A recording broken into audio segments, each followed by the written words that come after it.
राहुल गांधी की भारत जोड़ो न्याय यात्रा स्टार्ट हो चुकी है। उनका ये मानना है कि 2024 के लोकसभा इलेक्शन से पहले ये यात्रा उनकी किस्मत को दोबारा जगा देगी। सो डे 14 ऑफ 30 डेज चैलेंज हमारी पहली एक फ्रेजल वर्ब है फ्लैग ऑफ। जैसे कोई यात्रा है या फिर कोई भी इवेंट है, उसको ऑफिशियल तौर पर स्टार्ट कर देना, उसको हरी झंडी दिखा देना। Rahul Gandhi flagged of the Bharat Jodo यात्रा फ्रॉम कन्याकुमारी इन सितंबर 2022। मतलब राहुल गांधी ने सितंबर 2022 में कन्याकुमारी से भारत जोड़ो यात्रा को हरी झंडी दिखाई, या फिर बोल सकते हो इसको ऑफिशियली तौर पर स्टार्ट किया। यात्रीज ये एक नाउन है। इसका मतलब होता है कि किसी भी यात्रा में शामिल होने वाले लोग या फिर किसी भी मार्च में शामिल होने वाले लोग। ये यात्रा किसी पवित्र स्थान की एक तीर्थ यात्रा हो सकती है जो कि अपने पैरों पर या फिर पैदल पूरी की जाती है। अराउंड 60 to 70 यात्रीज विल अकम्पनी राहुल गांधी भारत जोड़ो यात्रा। मतलब राहुल गांधी की भारत जोड़ो यात्रा में 60 से 70 लोग शामिल होंगे। मतलब वो अपने पैरों पर मतलब पैदल इस यात्रा को पूरा करेंगे। पैन नेशन मतलब कोई ऐसी चीज है जो कि पूरे राष्ट्र में फैली हुई है। द भारत जोड़ो यात्रा इज अ पैन नेशन यात्रा aimed at uniting people across India. मतलब भारत जोड़ो यात्रा एक राष्ट्रव्यापी यात्रा है जो कि पूरे देश में फैली हुई है, जिसका उद्देश्य पूरे देश के लोगों को एकजुट बनाना है, ऐसा उनका कहना है। अर्स्टवाइल मतलब भूतपूर्व बोल सकते हो, या फिर पहले के टाइम में कुछ विद्यमान है या फिर पहले के टाइम में कुछ अवेलेबल है। द अर्स्टवाइल भारत जोड़ो यात्रा covered 12 states while the new one will be almost double in distance। मतलब पहले के टाइम में जो भारत जोड़ो यात्रा स्टार्ट हुई थी उसने 12 स्टेट्स को कवर किया था, जबकि ये जो नई वाली यात्रा होगी इसमें पहले की जो दूरी थी उससे डबल होगी या फिर उससे दुगनी होगी। स्पैन मतलब जैसे 2 पॉइंट्स हैं, इन दोनों पॉइंट्स के बीच की दूरी को आप स्पैन बोल सकते हो या फिर इनके ओवरऑल साइज को स्पैन बोल सकते हो। इसको आप ऐसे समझ सकते हो जैसे किसी चीज को नापने के लिए अपने हाथों से आप ऐसे नापते हो कि भाई इसका इतना साइज है। दिस यात्रा will span 67 days and cover 110 districts across 15 states. मतलब ये जो यात्रा होगी वो 67 दिनों तक चलेगी और इसमें 15 राज्यों के 110 जिलों को कवर किया जाएगा। कंक्लूड मतलब किसी बात का निष्कर्ष निकालना या फिर किसी मुद्दे का निष्कर्ष निकालना, उसका कंक्लूजन निकालना, मतलब किसी चीज को पूरा कर देना या फिर उसके फाइनल पॉइंट पर पहुंच जाना। द भारत जोड़ो न्याय यात्रा will conclude on March 28 just before the Lok Sabha elections. मतलब जो भारत जोड़ो न्याय यात्रा होगी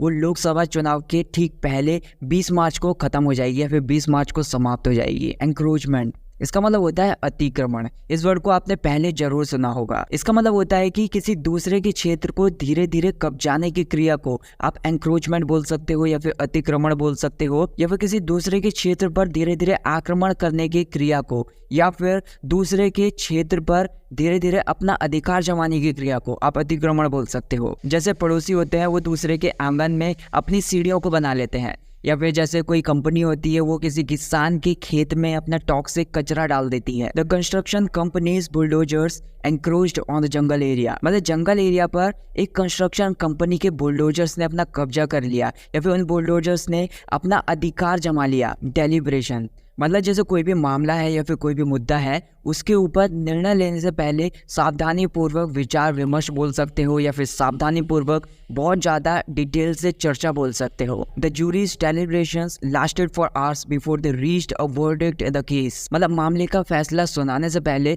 जो भी जूरी था या फिर जो भी पंचायत था उसका विचार विमर्श या फिर उस बात को लेकर, उस मुद्दे को लेकर जो भी लंबी डिटेल्ड चर्चा थी वो घंटों तक चली। डेल्व इनटू मतलब किसी चीज में घुसना या फिर किसी चीज की डिटेल्ड इन्फॉर्मेशन लेना या फिर उसकी खोजबीन करना या फिर जांच पड़ताल करना। The detective delved into the victim's past hoping to uncover clues. मतलब जो भी डिटेक्टिव था या फिर जो भी जासूस था उसने क्लूज का पता लगाने की उम्मीद में, उनके बारे में खोजबीन करने की उम्मीद में जो भी विक्टिम था उसके पास्ट की डिटेल से खोजबीन की या फिर बहुत ज्यादा जांच पड़ताल की। बोस्ट जैसे अपनी जो भी अचीवमेंट्स होती हैं, अपनी जो भी उपलब्धियां होती हैं उनके ऊपर शेखीबाजी करने के गुण को या फिर उनके ऊपर बढ़ा चढ़ाकर बातें करने के गुण को या फिर बहुत ज्यादा डींगे मारने के गुण को आप बोस्ट बोल सकते हो। जैसे लोग नई चीजें खरीदते हैं तो डींगे मारते हैं, बहुत ज्यादा शो ऑफ करते हैं, या फिर जैसे कुछ कर देते हैं तो उसके बाद डींगे मारते हैं। ही always boast about his expensive car.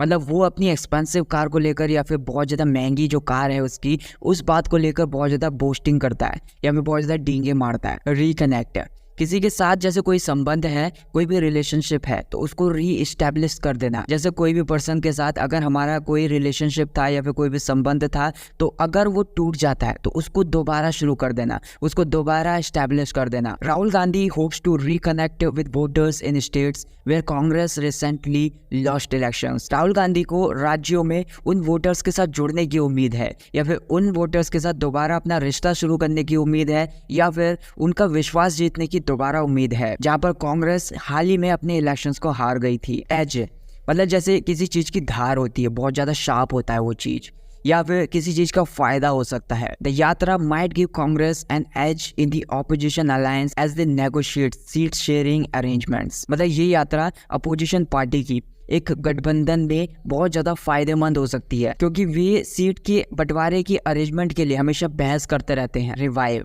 जैसे किसी चीज को एक नई एनर्जी दे देना, एक नई ऊर्जा दे देना, उसको दोबारा जिंदा कर देना। कांग्रेस होप्स द भारत जोड़ो न्याय यात्रा will revive it's Fortune before the 2024 elections. 2024 के इलेक्शन से पहले कांग्रेस को ये उम्मीद है, उनकी जो भारत जोड़ो न्याय यात्रा है, उनकी ये यात्रा उनकी किस्मत को दोबारा जिंदा कर देगी, या फिर दोबारा एक नया एनर्जी दे देगी, नई ऊर्जा दे देगी। इमिनेंट जैसे कोई भी चीज फ्यूचर में होने वाली है, तो वो चीज इमिनेंट होगी। The exam is imminent so I have to start studying soon. मतलब जो एग्जाम है वो फ्यूचर में जल्दी आने वाला है, तो इसकी वजह से मुझे जल्द ही पढ़ाई स्टार्ट करनी पड़ेगी। So that's it guys for this video. Guys मैं आपके कंफ्यूजिंग वर्ड्स को जानना चाहता हूँ, जिनके ऊपर भी आपको डाउट है, उनको इस वीडियो के कमेंट सेक्शन में बताइए, ताकि मैं उनको अपनी वीडियोस में लूँ और आपके डाउट्स को क्लियर कर सकूँ। अगर आपको ये वीडियो पसंद आई हो तो वीडियो को लाइक कर देना, चैनल को सब्सक्राइब कर लेना। Thank you so much for watching this video.